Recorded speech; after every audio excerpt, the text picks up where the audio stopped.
le ciel, donc, pour symboliser la Luftwaffe, ce Junkers 52, car après avoir servi d'avion de ligne, le Ju-52 est devenu transport militaire et au décollage, un des avions les plus extraordinaires. Avec le Storch, l'aviation allemande a exploré les problèmes aérodynamiques causés par le vol lent, voire très lent, voire tellement lent que face au vent on n'a plus de vitesse.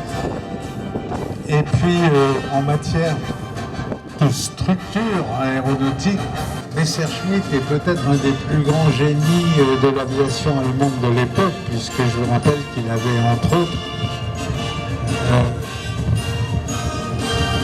réalisé le Messerschmitt 262, le premier jet réellement utilisable et utilisé de l'histoire.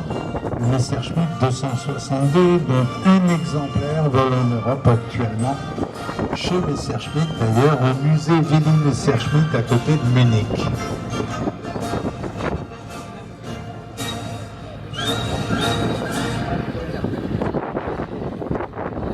La vitesse là face au vent, évidemment il y a du vent, alors ça aide. Mais la vitesse seule du Storch là actuellement doit être de l'ordre de 40 km/h à peu près. Et imaginez à bord de l'avion un observateur qui regarde par les vitres latérales inclinées du poste de pilotage et qui regarde au sol et qui peut ainsi pratiquement faire de l'observation faite à cause du besoin de performance en matière en particulier de vitesse et de légèreté. C'était des avions qui n'étaient pas si faciles à piloter que ça. Une fois en vol, ça allait encore, mais au décollage et à l'atterrissage, leur train d'atterrissage extrêmement étroit les rendait délicats par vent de travers, ce qui est d'ailleurs la configuration d'aujourd'hui, où le vent est à 45 degrés de l'axe de la piste. Les Messerschmitt étaient des avions toujours élégants, des avions qui étaient une fois en l'air, encore une fois, un régal à piloter, mais qui par contre, à l'atterrissage et au décollage, pouvaient devenir terriblement piégeux.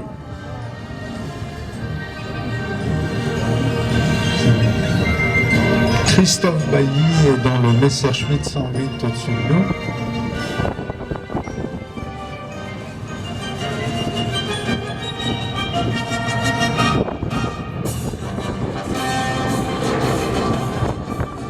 Et le Junkers 52 est piloté par un équipage de deux hommes, de Jean-François Lemat et Gilles Carter.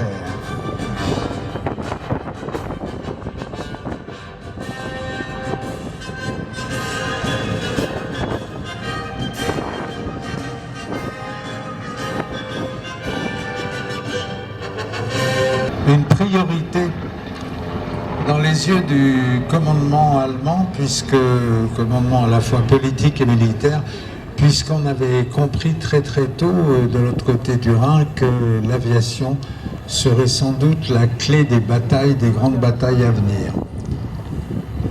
Donc la Luftwaffe avait été ressuscitée de ses cendres et les avions à croix noire dans les années 1935-1939 avaient bien souvent présenté des caractéristiques techniques de vitesse, de manœuvrabilité, de solidité.